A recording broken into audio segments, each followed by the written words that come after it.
Assalamualaikum warahmatullahi wabarakatuh. Salam sejahtera untuk kita semua. Salam presisi. Halo sahabat Humas, di podcast Polda Jatim kali ini bersama saya Kompol Gandhi Dharma Yudanto, kita akan berbincang tentang terobosan kreatif yang dilakukan oleh Polresta Sidoarjo dalam penanganan sosial di tengah pandemi COVID-19.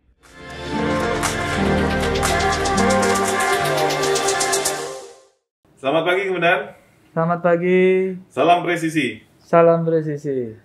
Bersama dengan kita, Bapak Kapolresta Sidoarjo, Bapak Kombes Pol Kusumo Wahyu Bintoro.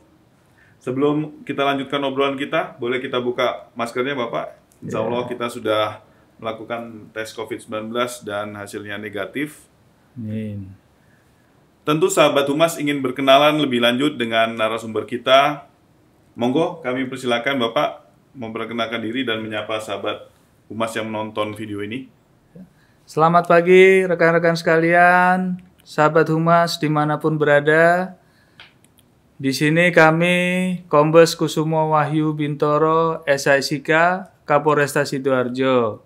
Kami alumnus Akpol Angkatan 98. Kemudian kalau pengalaman dinas kami pertama ada di Polda Maluku. Kemudian kami pindah ke Polda Riau, kemudian kami menempuh pendidikan PTIK, kemudian kami di Baintelkam Mabes Polri, kemudian setelah itu kami pindah ke Polda Jawa Tengah, setelah itu kami sekolah Sespim, setelah itu kami di Polda DIY.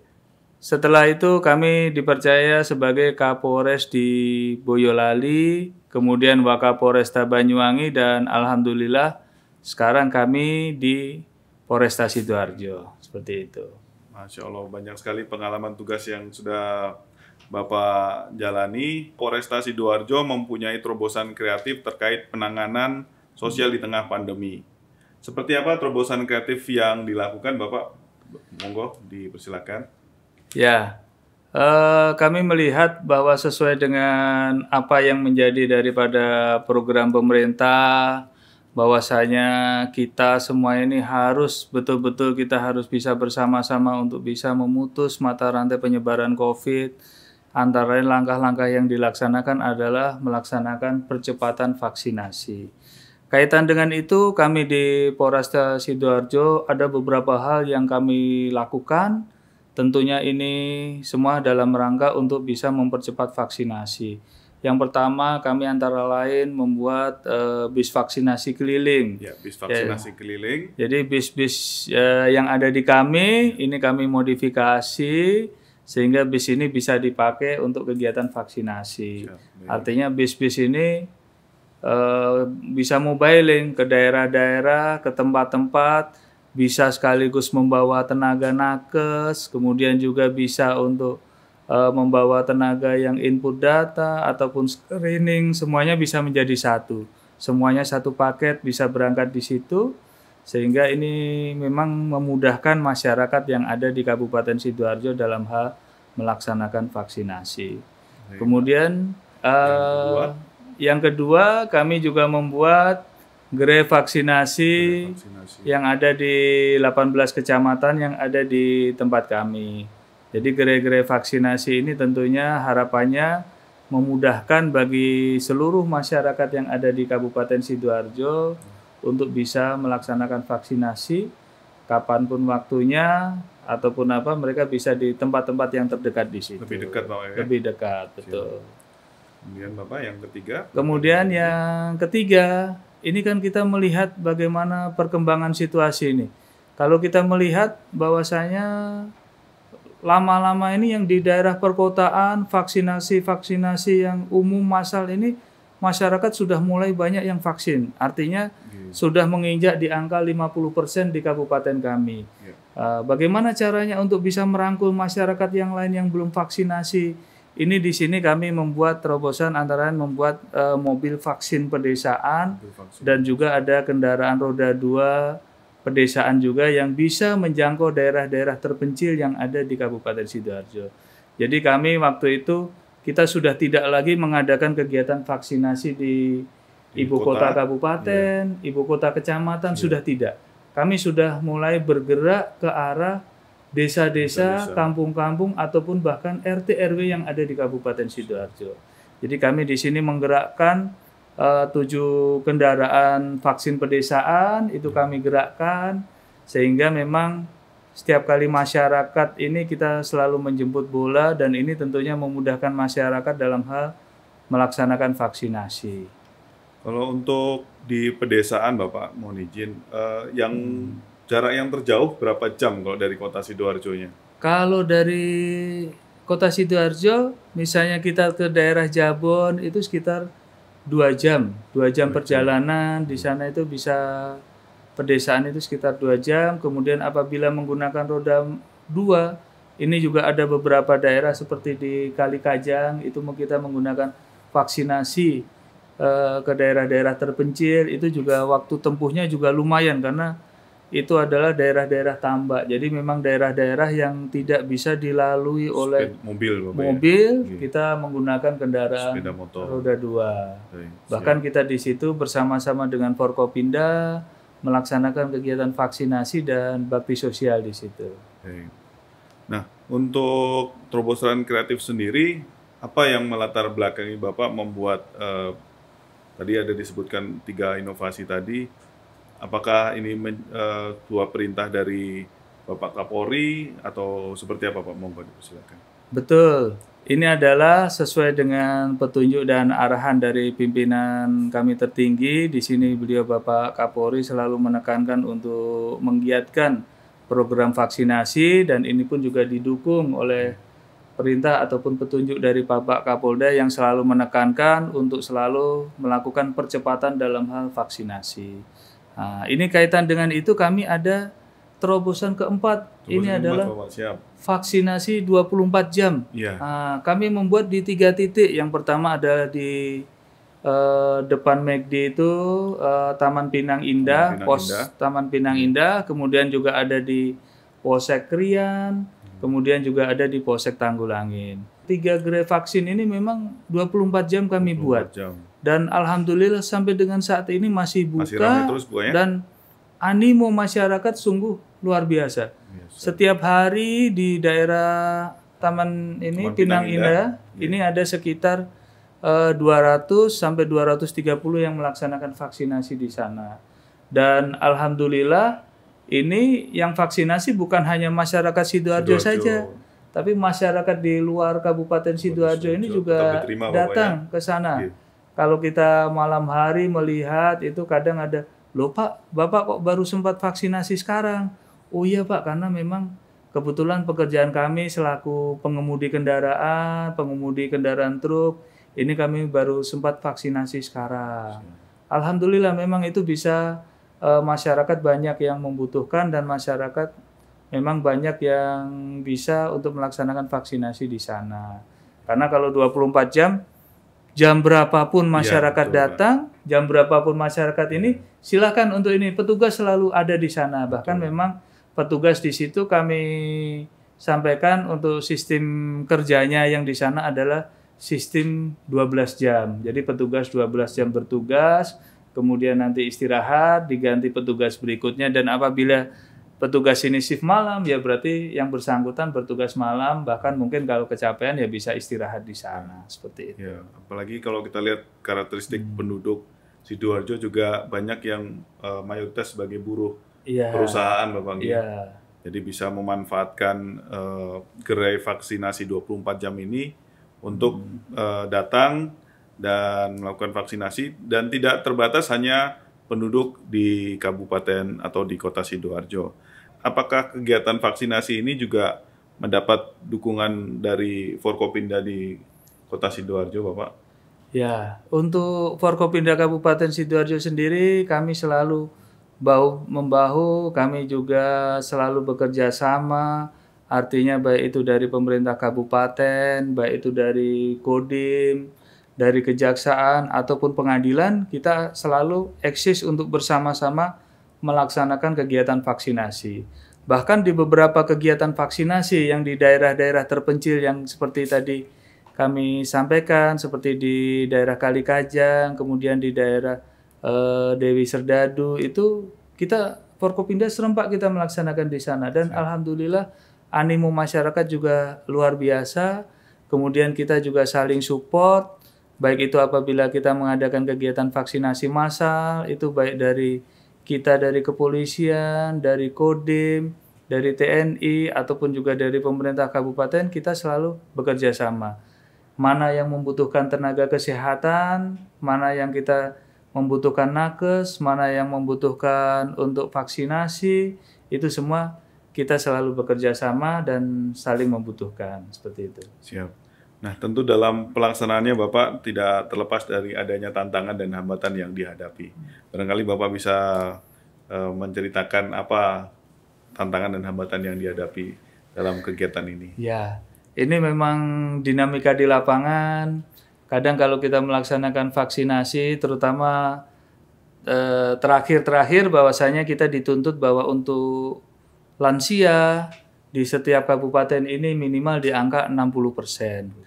Bagaimana cara kita untuk meningkatkan? Kami berupaya, misalnya seperti apabila lansia yang akan datang melaksanakan vaksinasi, kami sediakan sembako. Di situ ada kami misalnya dari kami menyiapkan bahwa untuk lansia, sembako untuk lansia usia 55 tahun ke atas, itu kami siapkan di situ. Kami juga gembira karena kami bisa berbagi kepada sesama, bisa ini untuk sembako dan lain sebagainya. Antara lain mungkin juga kalau terakhir ini tentunya yang sangat ini adalah masalah cuaca. Cuaca. Kita udah mengadakan vaksinasi di ini, ternyata cuaca tidak mendukung. Akhirnya yang bisa mendapatkan vaksinasi ya hanya beberapa orang. Seperti itu. Oke. Kira-kira ke depannya Bapak untuk program percepatan vaksinasi ini, dan kita tahu bersama bahwa untuk vaksinasi anak Pak ya, sudah mulai dilaksanakan ya Pak? Iya. Monggo Bapak. Hari ini alhamdulillah kami sudah melaksanakan kegiatan vaksinasi anak, yaitu di daerah Sedati di Madrasah 2. Itu kita sudah melaksanakan vaksinasi anak. Hari ini 200 anak-anak usia 6 sampai dengan 11 tahun. Alhamdulillah. Nanti kita tidak lepas dari itu, kita mulai lagi untuk menggenjot kegiatan vaksinasi khusus anak-anak. Kami akan mulai gerak ke sekolah-sekolah yang ada, karena kita memang, kami pribadi dan seluruh Forkopimda yang di Kabupaten Sidoarjo, kami sudah sepakat bahwasanya kegiatan vaksinasi ini tidak berhenti di angka 70% saja ataupun 60% di angka lansia, tapi kami ingin 100% ini bisa untuk khusus masyarakat di Kabupaten Sidoarjo. Amin. Jadi kami selalu bekerja, istilahnya kapanpun ada yang kegiatan vaksinasi membutuhkan, kami siap sedia untuk vaksinasi tersebut. Siap. Kami dengar juga Polresta Sidoarjo mendapat apresiasi dari banyak pihak Pak ya. Boleh diceritakan ke kami Pak, apa saja apresiasi yang didapatkan dari masyarakat maupun dari instansi yang lain? Kami kemarin memperoleh penghargaan Indonesian Award 2021, di mana kami ke Jakarta, alhamdulillah dari media iNews yang memberikan apresiasi kepada kami tentang percepatan vaksinasi. Ini kemarin dari rumah sakit juga Siti Hajar sudah memberikan apresiasi penghargaan kepada kami kaitan dengan kerjasama di bidang vaksinasi juga. Kemudian dari Lemkapi Jakarta juga memberikan penghargaan kepada kami, terutama dalam hal inovasi-inovasi percepatan vaksinasi yang bisa membantu masyarakat yang ada di Kabupaten Sidoarjo. Adanya COVID-19 ini tentu akan berdampak kepada ekonomi masyarakat. Apa yang menjadi terobosan dari Polresta Sidoarjo dalam hal meningkatkan perekonomian di Kota Sidoarjo ini? Ya. Anggota Polresta Sidoarjo, kalau kami hari Sabtu itu 2 minggu sekali atau bahkan 3 minggu sekali, kita mengadakan kegiatan jalan santai. Kita jalan santai, start dari Polres, kemudian menuju ke pasar-pasar yang ada di Kabupaten Sidoarjo. Setelah sampai di pasar, di situ kita berbelanja. Berbelanja, kemudian ya namanya kita ini kan namanya pimpinan, kami pimpinan dan kemudian dengan staf-staf kami. Jadi begitu selesai kegiatan kami mengadakan pengecekan, ayo barang belanjaannya mana diangkat. Ini kan kemudian masyarakat melihat wah ada yang belanja semangka, timun, bahan ini ataupun juga makanan-makanan. Nah, ini tentunya kegiatan-kegiatan seperti ini bisa memacu daripada untuk peningkatan perekonomian, terutama mendukung kegiatan UMKM yang ada di Kabupaten Sidoarjo. Masker tetap dipakai, kemudian selesai kegiatan kita juga cuci tangan semuanya. Jadi sekali lagi untuk peningkatan perekonomian bisa berjalan, kemudian juga untuk protokol kesehatan tetap harus diterapkan. Sekarang ini musim penghujan nih Pak. Mohon izin Bapak kira-kira untuk bagaimana mensiasati musim penghujan ini untuk mempercepat vaksinasi ini. Iya. Kaitannya dengan musim penghujan ini memang kita harus betul-betul jeli melihatnya. Yang pertama mungkin kita butuh ruang yang lapang untuk melaksanakan kegiatan, ruang yang lapang dan tertutup untuk melaksanakan vaksinasi. Tapi andaikan tidak, kita juga sudah siap seperti bis vaksinasi ini. Jadi ada bis, jadi bisa daripada yang akan vaksin ini naik ke bis, jadi mereka naik ke bis, mereka tidak kehujanan dan sebagaimana yang lain, nanti begitu turun dari bis menggunakan payung. Tapi kalau yang menggunakan vaksin pedesaan, nah ini tentu menggunakan roda 2, ini kami juga terpaksa terbatas sekali, hanya bisa ke rumah-rumah dan sebagainya, sehingga tidak bisa terkena bisa vaksin semuanya juga seperti itu. Dan kemudian apabila menggunakan kendaraan, nah ini juga kadang tenaga kesehatan ini yang menggunakan kendaraan karena tidak mengenal medan juga, kadang juga jalannya becek, kadang juga terperosok juga ada cerita-cerita seperti itu. Tapi itulah memang dinamika kita dalam hal bertugas. Tapi prinsipnya kami juga seluruh personel yang ada di Polres ini kita sangat senang bisa membantu masyarakat dalam hal penggiatan vaksinasi ini. Bahkan secara keseluruhan sampai dengan saat ini kami sudah merekrut ada 21 tenaga kesehatan yang sekarang masih kami rekrut ini untuk dalam rangka kegiatan vaksinasi ataupun penanggulangan daripada COVID ini. Nah, seandainya ada komunitas masyarakat yang dia mempunyai anggota tapi belum divaksin, bisa nggak menghubungi Bapak Kapolres ini untuk bisa datang ke tempat komunitas tersebut untuk vaksinasi? Bisa. Ini kami dengan senang hati akan mengadakan kegiatan vaksinasi di tempat masyarakat ataupun komunitas yang belum melaksanakan vaksinasi tersebut. Sekali lagi, dimanapun tempatnya, seberapa jauhnya, kami udah siap. Artinya, kami menggunakan roda 4 yang vaksin pedesaan kami juga sudah tersedia. Kami menggunakan kendaraan roda 2 juga kami ada. Bahkan kalau door to door jalan kaki pun kami juga siap. Nah, jadi dimanapun masyarakat di Kabupaten Sidoarjo berada, tidak ada alasan untuk tidak melaksanakan vaksinasi. Untuk masyarakat yang mau vaksinasi komunitasnya, menghubungi ke nomor mana Bapak? Mohon izin. Boleh, bisa menghubungi kepada hotline kami, terutama nomor handphone daripada Kasih Kesehatan kami di 0823 01 54 5372. Ya, jadi diulangi lagi 0823 01 54 53 72. Dengan Pak Ruandi. Nanti dikasih kesehatan kita. Dari Polres Sidoarjo. Selain stakeholder yang membantu pelaksanaan vaksinasi ini, Bapak, ada pihak-pihak lain nggak yang mendukung kegiatan ini, Bapak? Silakan. Komunitas-komunitas seperti dari ILS, kemudian dari ILS Bapak ya? Iya, kemudian juga rekan-rekan dari Pagar Nusa, kemudian juga adik-adik dari HMI, ataupun juga dari PMII, kemudian juga kita menggandeng daripada Stikers, kemudian juga dari Rektorat dalam hal ini Umaha, kemudian juga Umsida. Kita bersama-sama untuk melaksanakan kegiatan vaksinasi. Ya, respon dari pihak-pihak tersebut bagaimana Pak? Mendukung dan antusiasnya bagaimana?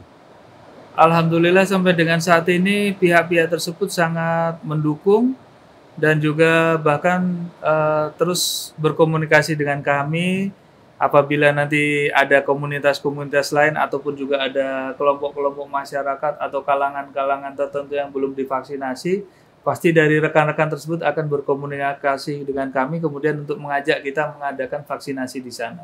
Termasuk dari rekan-rekan Banser juga kita adakan juga kegiatan-kegiatan tersebut. Kalau untuk stok dari vaksin sendiri, Bapak, apakah pernah ada sampai kekosongan seperti itu? Alhamdulillah support vaksin kami sangat luar biasa. Yang pertama tentunya kami disupport dari Mabes Polri, dari Bidokes. Kemudian yang kedua kami juga ada vaksin aglomerasi, terutama yang ada di pemerintah kabupaten. Itu kami juga disupport oleh Bapak Bupati ataupun juga dari Kadinkes. Sehingga kami bisa memenuhi sampai dengan saat ini kita tidak pernah kehabisan vaksin, terutama untuk kegiatan vaksin yang ada di tempat kita yang 24 jam. Sehingga masyarakat misalnya datang ke sana pasti masih bisa divaksin. Seperti itu. Jadi sahabat Humas tidak perlu khawatir kalau datang ke gerai vaksinasi 24 jam kehabisan vaksin atau apa, ya tidak usah, tetap datang aja langsung. Ya. Dengar di media sosial ada yang takut anaknya divaksin. Kalau menurut Bapak bagaimana? Ya, kalau sekarang kita melihat bahwa memang ada beberapa ketentuan khususnya untuk anak-anak usia 6 sampai dengan 11. Kalau dia habis divaksin BCG ataupun yang lain ya paling tidak memang harus menunggu kurang lebih 1 bulan ataupun lebih dari itu 40 hari baru kemudian dia melaksanakan vaksinasi. Sekali lagi karena kita sekarang sudah mulai untuk program vaksinasi anak, mari kita sama-sama galakkan, giatkan untuk vaksinasi bagi anak-anak tersebut. Karena kalau kita melihat sekarang yang usia-usia lanjut sudah divaksinasi, usia-usia kerja seperti kita juga sudah divaksinasi. Nah, ini kalau anak-anak usia-usia pelajar yang 12 sampai ini mas sudah, anak-anak yang SD 6 sampai 11 tahun ini kalau misalnya belum, pasti ini juga rentan daripada terkena COVID. Dan terakhir, mungkin Bapak bisa menyampaikan harapan dan pesan sebagai Kapolresta Sidoarjo dalam penanganan sosial di tengah pandemi COVID-19 ini, sekaligus sebagai closing statement Bapak, silakan. Kalau closing statement, kami di sini selaku Kapolresta, kami sangat berterima kasih kepada jajaran Forkopimda yang sudah bekerja sama dengan kami, kemudian juga seluruh masyarakat yang ada di Kabupaten Sidoarjo yang sudah benar-benar bekerja sama, kemudian juga kita bersama-sama untuk menerapkan protokol kesehatan dengan baik, sehingga kita tujuannya bersama adalah untuk memutus mata rantai penyebaran COVID. Kita jangan terlena dengan situasi sekarang, di mana Kabupaten Sidoarjo kita sekarang sudah level 1, tetapi kita juga harus kita tetap bisa untuk menerapkan protokol kesehatan dengan baik dan benar, agar kedepannya tentu harapannya seluruh masyarakat yang di Kabupaten Sidoarjo khususnya ini semua bisa sehat semua, tidak ada yang terkena COVID, dan tentunya wabah COVID ini bisa segera pergi dari bumi tercinta kita ini. Ya, dan akan tercipta herd community, Pak ya. Ya, betul. Betul, okay. Terima kasih Bapak telah berbagi pengalaman yang menginspirasi di podcast Polda Jatim. Sahabat Humas yang ingin memberi kritik dan saran agar podcast Polda Jatim ini lebih baik ke depannya, silakan tulis di kolom komentar. Dan buat sahabat Humas yang mendapat manfaat dari video ini, silakan untuk like dan share dan juga subscribe untuk mendapatkan notifikasi terbaru dari channel ini. Sekali lagi terima kasih. Wassalamualaikum warahmatullahi wabarakatuh. Salam presisi.